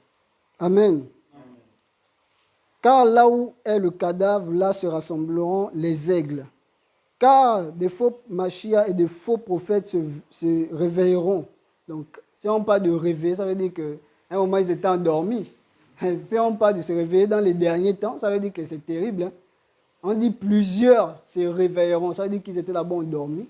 Mais l'ennemi, dans les derniers temps, va inspirer de plus en plus de fausses doctrines. Et il y aura un réveil.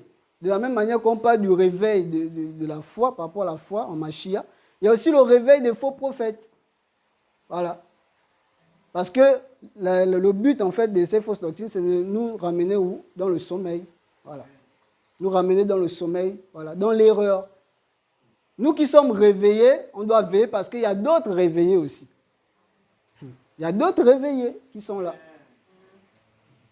Et ces réveillés-là, ils veulent faire quoi? Ils veulent être les seuls réveillés. Et nous, ils veulent nous endormir. Dans l'esprit, c'est ça. Ils veulent qu'on soit endormis, envoûtés.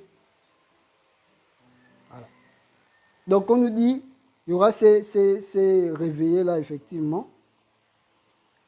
Verset 25, verset 24, réveilleront et ils donneront de grands signes, des miracles pour égarer, s'il était possible, même les élus, comme je le disais. On dit ils vont donner des grands signes, des miracles, des choses extraordinaires. Lorsqu'on regarde comme ça, c'est waouh! Dis seulement, prends le verre là, le verre d'eau là, tu bois, le sida part. Quand tu bois comme ça là, tu as l'impression que le sida est parti. Ah Seigneur, c'est terrible. Quand tu pars à l'hôpital, on te dit le sida est parti. Waouh! Le prophète du temps de la fin, je suis guéri. Le prophète du temps de la fin, je suis guéri, c'est lui. C'est faux. Voilà. Des faux signes, des faux prodiges, des miracles mensongers. Voilà. Ils vont produire des miracles. Voilà pourquoi le Seigneur va dire que certains vont dire, n'avons-nous pas fait ceci, merci Seigneur, n'avons-nous pas fait des miracles, n'avons-nous pas prophétisé, n'avons-nous pas guéri des malades et tout ça. Le Seigneur va dire quoi? Retirez-vous de moi, vous qui pratiquez quoi? Iniquité. Est-ce que le Seigneur va dire que non, vous n'avez pas fait des miracles? Le Seigneur ne va même pas parler de ça parce qu'il sait qu'effectivement, ils avaient fait ces choses. Mais le Seigneur va mettre l'accent sur un point important. Vous qui pratiquez l'iniquité. Vous qui êtes dans l'erreur, dans l'égarement. Voilà. Donc, ce n'est pas le fait que quelqu'un produise des miracles qu'il est forcément du Seigneur. Parce qu'on peut voir le miracle, la forme de miracle là, mais dans le fond, ce n'est pas le Seigneur qui est derrière. Voilà. Il y a aussi effectivement des soi-disant miracles en fait, qui se réalisent vraiment. Hein. Voilà. Il prie comme ça, là, la maladie part. Tu as l'impression que mais vraiment c'est parti en fait. Effectivement, la maladie est partie, mais ce qu'il a mis en toi là, c'est plus que la maladie qui est soi-disant partie là. Ça, c'est seulement un voile, merci Seigneur, que l'ennemi est venu mettre. Un voile dans l'esprit au point où les médecins ne voient plus rien. Mais en réalité, tu es toujours malade. Et tu es même pire, parce qu'il t'a ajouté des choses compliquées. Est-ce qu'on voit? Donc c'est important vraiment de réaliser, parce que dans les derniers temps, il y aura vraiment ce réveil. Voici, je vous l'ai dit d'avance, donc le Seigneur nous l'a dit d'avance. Si donc ils vous disent, voici, il est dans le désert, n'y allez pas. On va aller dans quel désert? Il allait sur la montagne. Tel prophète allait sur la montagne, vraiment, voilà, allons-y à la montagne de ceci, allons-y dans tel endroit. Non. La Bible va dire, le Seigneur va dire quoi? Approchez-vous de moi, vous qui êtes fatigués et chargés, je vous donnerai du repos. Le repos, c'est dans le Seigneur. Est-ce qu'il a dit qu'on doit aller sur une montagne suivre un prophète? Non. Amen. C'est important de comprendre vraiment la parole, en fait.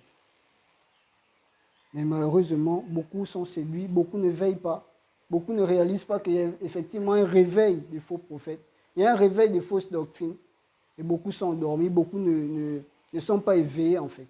Beaucoup ne discernent pas. Et c'est important de discerner, surtout dans ces temps-là, où il y a ce réveil-là, c'est important de discerner. Pour ne pas être endormi par le péché ou par les ténèbres. Amen. Acte 20, versets 28 à 31. Donc ils vont vous dire, il est là, le prophète du temps de la fin. Ceci, la vérité, voilà. Voilà la vérité, voilà ceci. La Bible va dire que même si c'est un ange, c'est terrible. Ça dit, il va plus loin. Même un ange vient. S'il vous dit quelque chose qui n'est pas biblique, qu'il soit anathème. C'est terrible. Ça dit que le Seigneur veut nous emmener à réaliser que la vérité, là, c'est sur ça qu'on doit se baser. Qu'on ne doit pas écouter autre chose que la vérité. Nous sommes bâtis sur la doctrine des apôtres et des prophètes, Yeshua lui-même étant quoi? La pierre angulaire, donc le fondement. Donc si le fondement n'est plus Yeshua, la doctrine qu'on nous prêche n'est pas fondée sur le Mashiach, on refuse catégoriquement, on rejette en fait. Parce que si le fondement est ébranlé, que feront les justes? Voilà. Si nous sommes sur un mauvais fondement, on va souffrir en fait. Voilà. Donc acte 20, versets 28 à 31. Versets 28 à 31.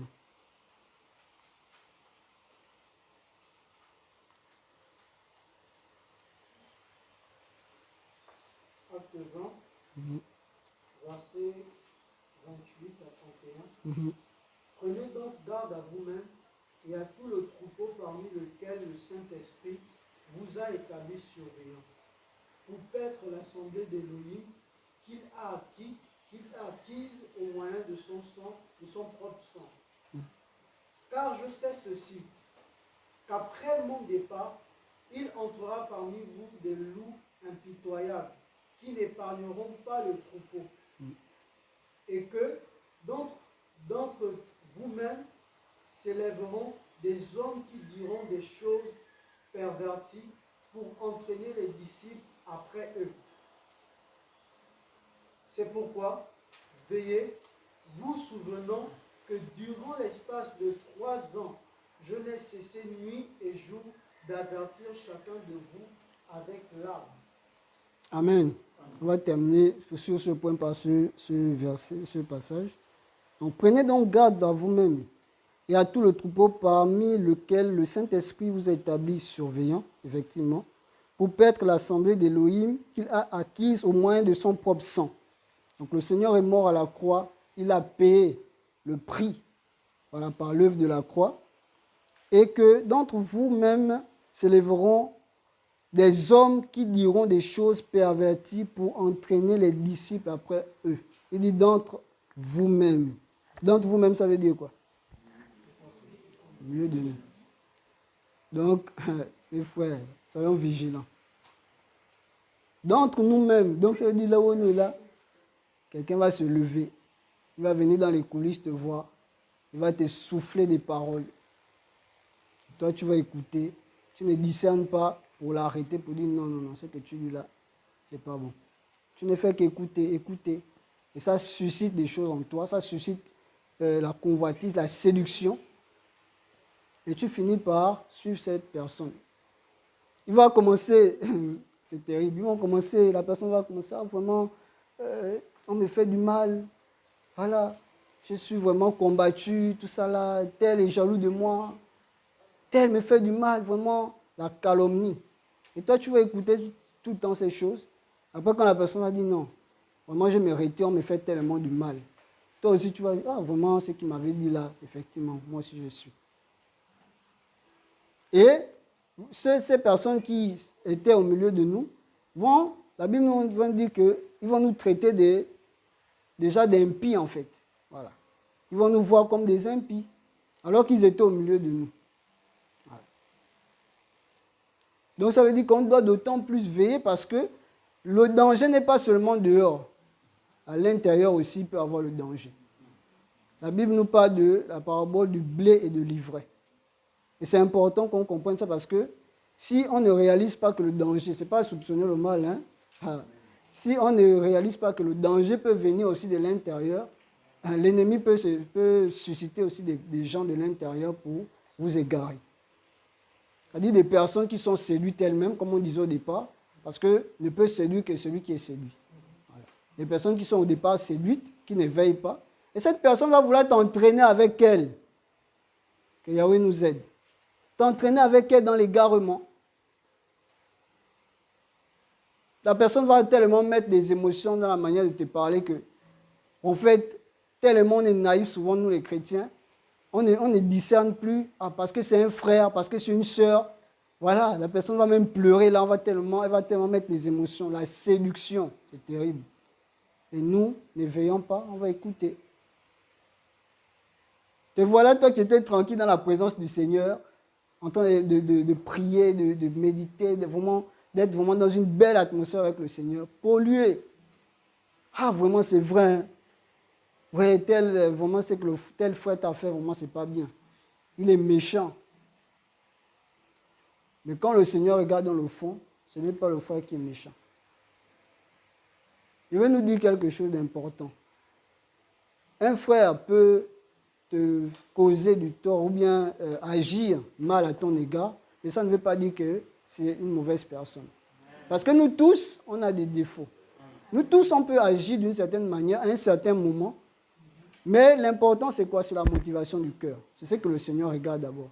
C'est-à-dire que si toi, tu regardes un frère parce qu'il a mal agi à ton égard, tu le regardes comme un impie, c'est que toi-même, tu es déjà séduit. Est-ce qu'on voit? C'est que toi-même, tu es déjà séduit. Qui t'a dit que c'est un impie? Il a mal agi, c'est vrai. Mais est-ce que c'est un impie? Pas forcément. Je dis bien pas forcément. Voilà. C'est important de comprendre ça aussi. Voilà. Parce que nous tous, autant que nous sommes là, ça peut arriver. Hein. Voilà, un frère a fait quelque chose qui ne m'a pas plu. Naturellement, ça va me toucher, parce que je suis humain aussi. Mais je ne veux pas maintenant taxer le frère de ceci ou cela. Parce que si je taxe, merci Seigneur, si je taxe ce frère de ceci ou cela et que ce n'est pas vrai, je nous assure, c'est très dangereux. Le Seigneur n'aime pas ça. Si on taxe les autres, on dit des choses sur les autres, des mauvaises choses, et que ces choses ne sont pas vraies, je nous assure, ça c'est vraiment un danger à éviter.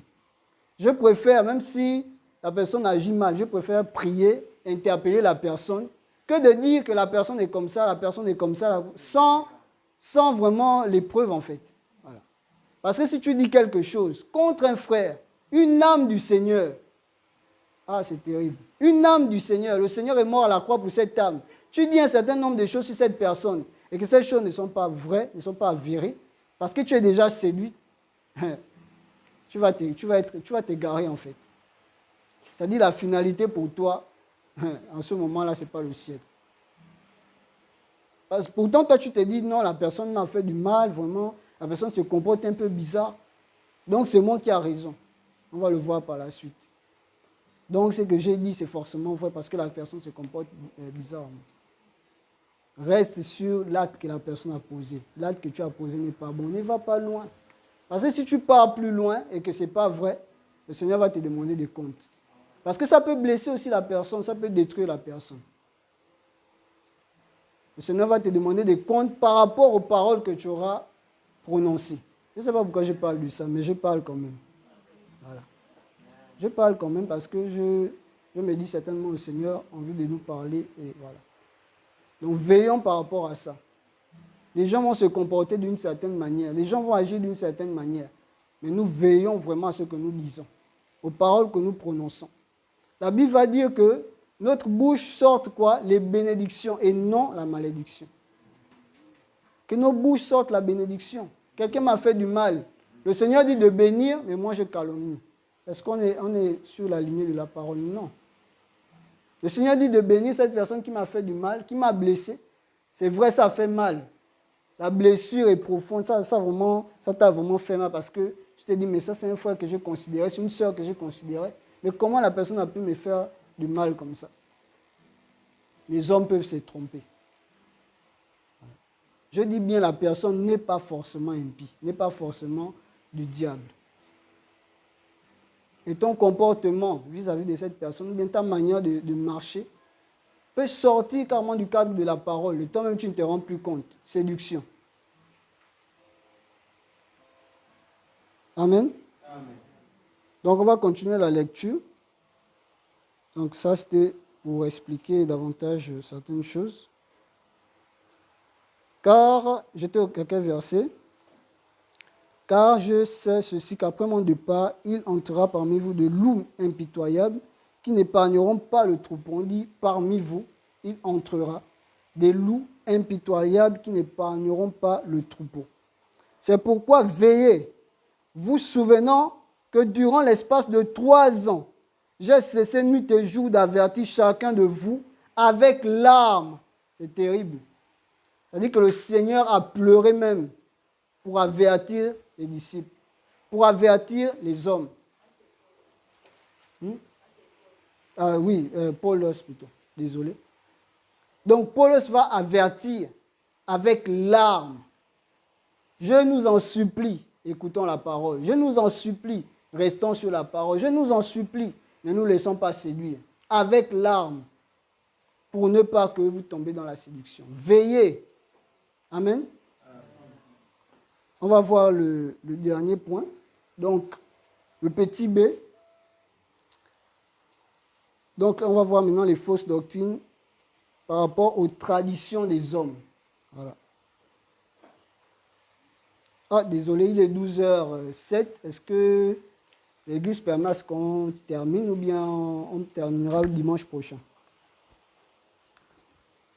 C'est-à-dire... D'accord. C'est bon pour tout le monde. Ah, c'est sa proposition. Il disait qu'on peut terminer. Qui veut qu'on termine? Dimanche prochain. D'accord. Terminer carrément, parce que c'est le dernier point du partage sur la séduction. Oui, c'est le dernier point. Oui. Voilà. Donc, on peut remettre ça à prochainement, c'est ça.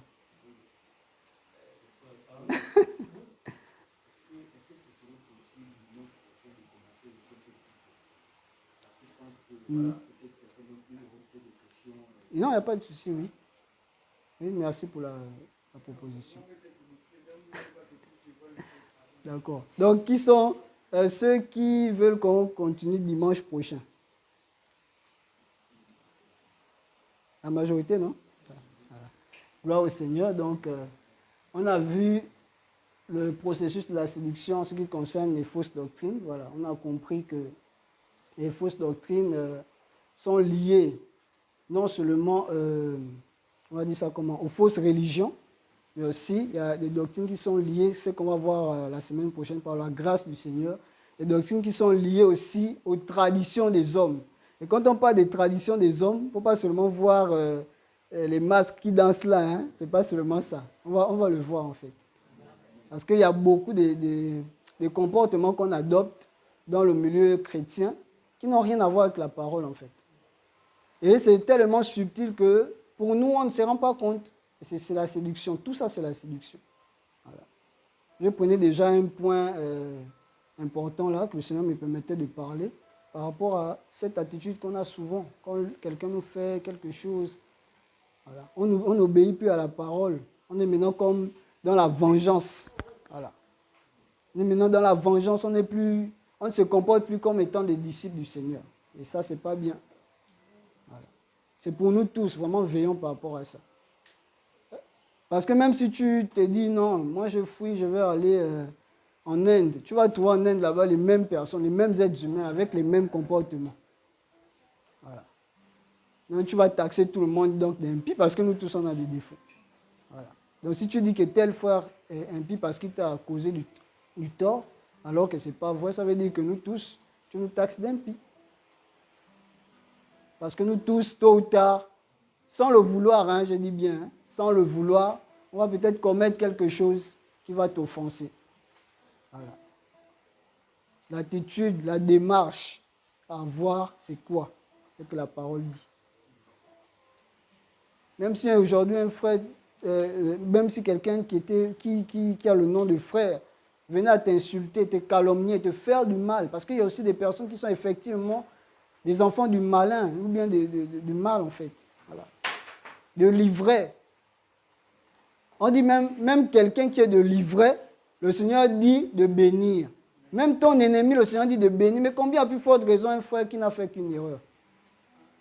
Qui s'est mal comporté par erreur, sans le vouloir. Parfois on peut être méchant, sincèrement. Et le Seigneur vraiment est triste en fait, lorsqu'il voit parfois nos attitudes. Donc veillons vraiment par rapport à ça. Donc on a terminé la séduction par rapport aux œuvres de la chair. Voilà, on voyait comment ce processus-là en fait se fait. On a vu l'histoire de Shimshon qui était très parlante, où voilà, on a vu comment Shimshon a été séduit. Voilà, il a été séduit par Delilah et par la suite, on va crever ses yeux. Il va perdre quoi? La vision. La vision du ciel. Voilà. Et comme je disais au départ, le seul objectif de l'ennemi, c'est quoi? Nous faire sortir de la présence du Seigneur pour la perdition. Voilà. Donc, comme l'heure avançait, donc s'il y a les gens qui ont des questions, on peut noter pour le dimanche prochain. Donc, si on peut déjà rendre grâce, le Seigneur vraiment nous aide par rapport à tout ce qu'on a eu à comprendre aujourd'hui. Nous aide vraiment à veiller et qui nous garde vraiment.